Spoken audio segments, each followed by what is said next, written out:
عالم اسلام اس شخصیت کو اعلیٰ حضرت امام اہل سنت مجدد دین و ملت مولانا شاہ امام احمد رضا خان محدث بریلوی رحمۃ اللہ تعالی علیہ کے نام سے یاد کرتی ہے۔ سن 1272 ہجری میں بروز ہفتہ بوقت ظہر بمطابق 14 جون 1856 میں ہوئی۔ حضرت مولانا رضا علی خان نقشبندی رحمۃ اللہ تعالی علیہ نے آپ کو احمد رضا کے نام سے پکارا اور اسی نام سے آپ مشہور ہوئے۔ بسم اللہ الرحمن الرحیم۔ اللہم صلی علی سیدنا و مولانا محمد معدن الجود والکرم وعلی آلہ و اصحابہ وبارک وسلم صلاۃ و سلاما علیک یا سیدی یا حبیبی یا رسول اللہ۔ ناظرین کرام، آج جس شخصیت کے حوالے سے ہم گفتگو کریں گے، عالم اسلام اس شخصیت کو اعلیٰ حضرت امام اہل سنت مجدد دین و ملت مولانا شاہ امام احمد رضا خان محدث بریلوی رحمۃ اللہ تعالی علیہ کے نام سے یاد کرتی ہے۔ امام اہل سنت کی ذات وہ ذات ہے کہ جن کی ولادت باسعادت سے قبل آپ کے والد گرامی جو اپنے وقت کے جید عالم دین تھے، حضرت مولانا رئیس المتکلمین علامہ نقی علی خان رحمۃ اللہ تعالی علیہ نے ایک خواب دیکھا۔ اس خواب کی تعبیر آپ کے دادا جان حضرت مولانا رضا علی خان نقشبندی رحمۃ اللہ تعالی علیہ نے یہ فرمائی کہ ان قریب آپ کے ہاں اس بیٹے کی ولادت ہوگی جس کے علم سے دنیا سیراب ہوگی اور جس کا شہرہ مشرق و مغرب میں ہوگا۔ اعلیٰ حضرت امام اہل سنت کی ولادت باسعادت بریلی شریف کے محلہ جسولی میں 10 شوال المکرم سن 1272 ہجری میں بروز ہفتہ بوقت ظہر بمطابق 14 جون 1856 میں ہوئی۔ آپ کا اسم گرامی محمد ہے۔ آپ کے دادا جان حضرت مولانا رضا علی خان نقشبندی رحمۃ اللہ تعالی علیہ نے آپ کو احمد رضا کے نام سے پکارا اور اسی نام سے آپ مشہور ہوئے۔ ویسے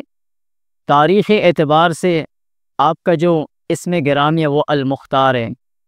جو آپ نے بذات خود قرآن کریم کی آیت مبارکہ سورۃ المجادلہ کی آیت نمبر 22 اولئک کتب فی قلوبہم الایمان وایدہم بروح منہ، اس سے آپ نے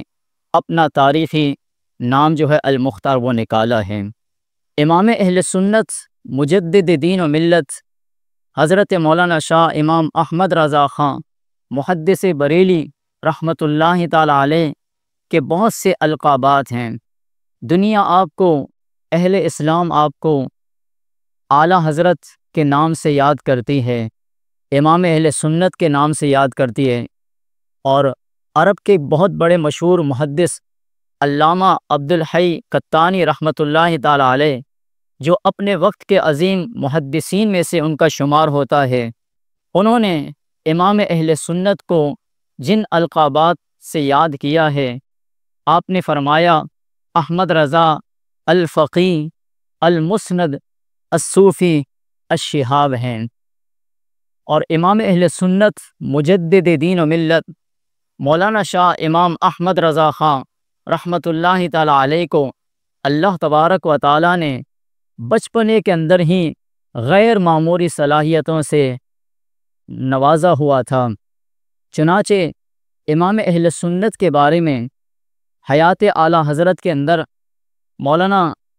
ظفر الدین بہاروی رحمۃ اللہ تعالی علیہ نے لکھا ہے کہ 4 سال کی قلیل عمر کے اندر امام اہل سنت نے ناظرہ قرآن مجید ختم فرمایا۔ 6 سال کی عمر میں امام اہل سنت نے میلاد النبی صلی اللہ علیہ وسلم کے اوپر کے عنوان پر پہلی تقریر فرمائی۔ 7 سال کی عمر میں امام اہل سنت نے روزے رکھنا شروع کر دیے۔ 8 سال کی قلیل عمر میں وراثت کا مسئلہ جو بڑے بڑے مفتیان کرام کے پاس بھی آج کے دور میں پیش کیا جائے تو وہ بھی اس میں سوچ بچار کر کے پھر بعد میں فتویٰ دیتے ہیں لیکن امام اہل سنت نے 8 سال کی قلیل عمر کے اندر مسئلہ وراثت کے اوپر شاندار جواب دیا۔ اسی طرح امام اہل سنت مجدد دین و ملت حضرت شاہ احمد رضا خان رحمۃ اللہ تعالی علیہ نے 8 سال کی قلیل عمر کے اندر علم نحو کی مشہور کتاب ہدایت النحو، 8 سال کی عمر کے اندر آپ نے اس کتاب کو پڑھا بھی، اور 8 ہی سال کی عمر کے اندر آپ نے عربی زبان کے اندر اس کی شرح بھی لکھی ہے۔ یہ اللہ تبارک و تعالیٰ کی کرم نوازی ہے امام اہل سنت حضرت الشاہ امام احمد رضا رحمۃ اللہ تعالی علیہ پہ۔ اسی طرح 13 سال 10 ماہ اور 4 دن کی قلیل عمر کے اندر آپ علوم درسیہ سے فارغ ہوتے ہیں۔ 19 سال کی عمر میں اعلیٰ حضرت امام اہل سنت نے نکاح فرمایا، جن سے کل 7 اولادیں ہوئیں، 5 بیٹیاں، اور اللہ تعالیٰ نے آپ کو 2 بیٹے عطا فرمائے۔ اعلیٰ حضرت امام اہل سنت مجدد دین و ملت حضرت شاہ احمد رضا خان رحمۃ اللہ تعالی علیہ کی ذات وہ ذات ہے جس نے 1 مہینے کے اندر مکمل قرآن مجید حفظ کیا۔ ابتداً آپ حافظ قرآن نہیں تھے، لیکن لوگ جب آپ کو دعوت دیتے اور اس کی تشہیر کرتے، اشتہارات چھپواتے، تو اس میں امام اہل سنت حضرت مولانا شاہ امام احمد رضا فاضل بریلوی رحمۃ اللہ تعالی علیہ کو آپ کے نام کے آگے حافظ قرآن بھی لکھا کرتے تھے۔ تو امام اہل سنت نے فرمایا کہ چونکہ ہم حافظ قرآن نہیں، لیکن لوگوں کا ہمارے ساتھ حسن ظن ہے کہ ہم حافظ قرآن ہیں، چنانچہ آپ نے 1 مہینے کے اندر مکمل قرآن پاک حفظ فرما لیا۔ اعلیٰ حضرت امام اہل سنت کو اللہ تبارک و تعالیٰ نے ایک قوی حافظہ عطا فرمایا، جو مسئلہ تلاش بسیار کے باوجود بھی، یعنی بہت تلاش کے باوجود بھی علماء کرام کو جس کا جواب نہیں ملتا تھا، امام اہل سنت اس مسئلے کا جواب دیتے ہوئے یوں ارشاد فرمایا کرتے تھے کہ اس مسئلے کا جواب فتاوی عالمگیریہ کی جلد فلاں فلاں صفحے اور فلاں سطر کے اوپر لکھا ہوا ہے۔ اسی طرح فتاوی شامی کے اندر یہ مسئلہ اس جلد کے اندر یوں لکھا ہوا ہے۔ فتح القدیر کے اندر علامہ ابن حمام نے اس مسئلے کی یوں تحقیق فرمائی ہے۔ چنانچہ اللہ تبارک و تعالیٰ نے امام اہل سنت کو ایک قوی حافظے کی نعمت سے مالا مال فرمایا ہوا تھا۔ اعلیٰ حضرت امام اہل سنت مجدد دین و ملت رحمۃ اللہ تعالی علیہ کی دینی خدمات کے حوالے سے اگر ہم بات کریں تو امام اہل سنت کی ذات سے اللہ تبارک و تعالیٰ نے قرآن کریم کی خدمت کا کام لیا۔ کنز الایمان کی صورت میں آپ نے قرآن مجید کا وہ شاندار ترجمہ فرمایا کہ اس کی کائنات کے اندر، دنیا کے اندر کوئی مثال نہیں ملتی ہے۔ اردو کے اندر بہت سارے تراجم ہوئے، لیکن ان تراجم کے اندر مترجمین نے اللہ کی ذات کے ادب کو ملحوظ خاطر نہیں رکھا، نبی پاک علیہ الصلاۃ والسلام کی ذات مبارکہ اور شان رسالت کو ملحوظ خاطر نہ رکھا۔ لیکن ہمارے علماء فرماتے ہیں اعلیٰ حضرت امام اہل سنت نے جو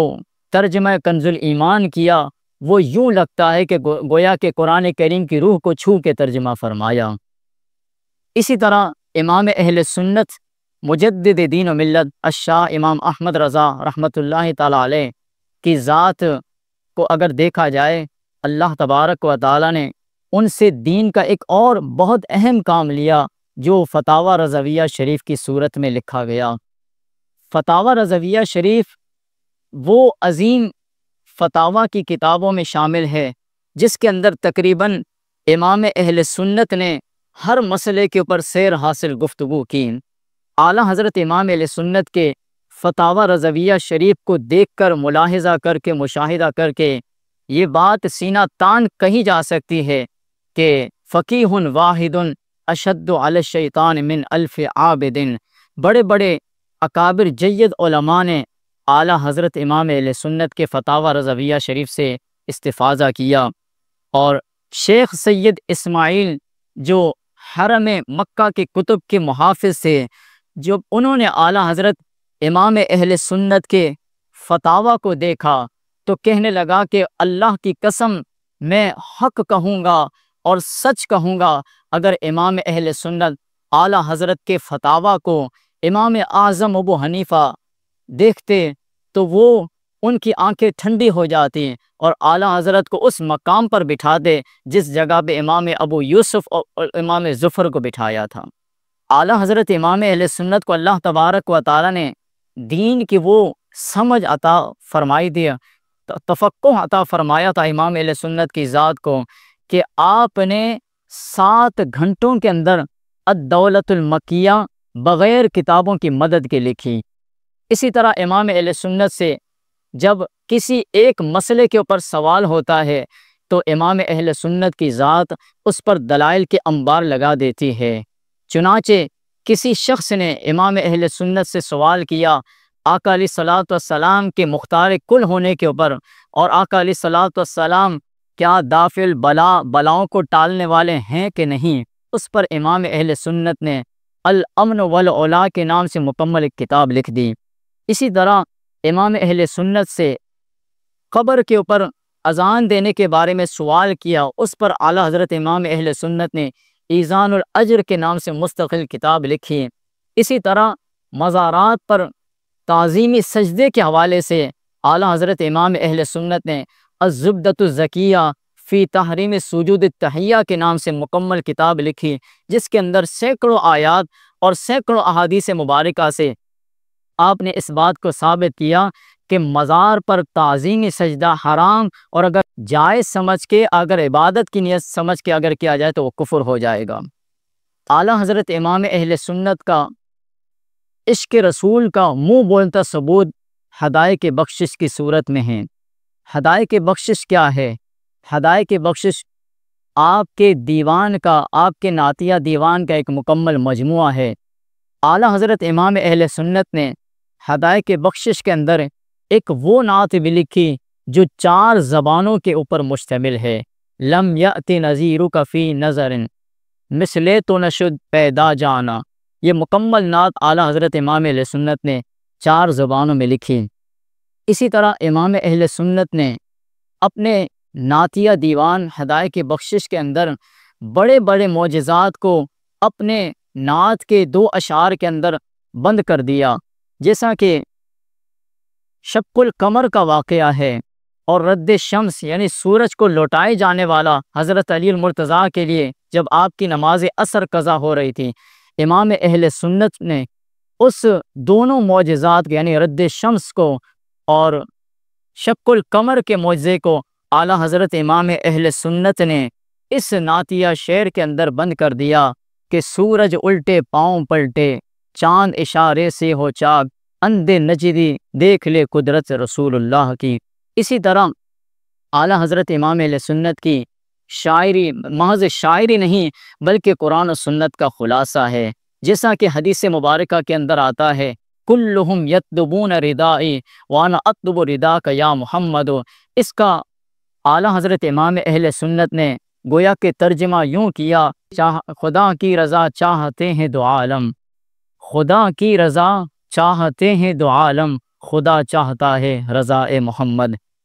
بخاری شریف کی حدیث مبارکہ انما انا قاسم واللہ یؤتی، اس کا امام اہل سنت نے اپنے نعتیہ دیوان ہدایت کی بخشش کے اندر یہ ترجمہ کیا، گویا کہ خلاصہ یوں بیان کیا کہ رب ہے موتی، یہ ہے قاسم، رزق اس کا ہے کھلاتے یہ ہیں۔ اعلیٰ حضرت امام اہل سنت کی تعلیمات میں سے ہمیں بہت کچھ سبق ملتا ہے، خصوصی طور پہ احقاق حق اور ابطال باطل۔ اعلیٰ حضرت امام اہل سنت کے سامنے کسی نے کہا، جیسا کہ آج کل عوام کہتی ہے کہ کسی کو برا نہ کہا جائے، کہ کسی کی تنقید نہ کی جائے، امام اور اس سائل نے، اس سوال کرنے والے نے دلیل کے طور پر اس آیت مبارکہ کو پڑھا فَقُولَا لَهُ قَوْلًا لَيِّنًا لَعَلَّهُ، کہ حضرت موسیٰ اور حضرت ہارون علیہم السلام کو جب اللہ نے فرعون کے پاس بھیجا تو ان سے فرمایا کہ فرعون کے ساتھ جا کے نرمی سے کلام کرنا۔ تو اس پر امام اہل سنت نے برجستہ یہ جواب دیا لیکن ہمارے امام الانبیاء جناب محمد رسول اللہ کو اللہ تبارک و تعالیٰ نے یہ فرمایا، یا ایہا النبی جاہد الکفار والمنافقین واغلظ علیہم، کہ اے نبی کفار اور منافقین کے ساتھ جہاد کرو اور ان پر سختی کرو۔ لہٰذا کسی بد مذہب کے اوپر سختی کرنا یہ حقیقی معنوں میں حسن اخلاق ہے۔ اعلیٰ حضرت امام اہل سنت کا 25 صفر المظفر کو بروز جمعہ سن 1340 ہجری میں وصال ہوتا ہے۔ اللہ تبارک و تعالی ان کے صدقے میں ہماری مغفرت فرمائے۔ اللہ تبارک و تعالی ہمیں بھی اہل سنت پر استقامت نصیب فرمائے۔ وآخر دعوایا ان الحمد للہ رب العالمین۔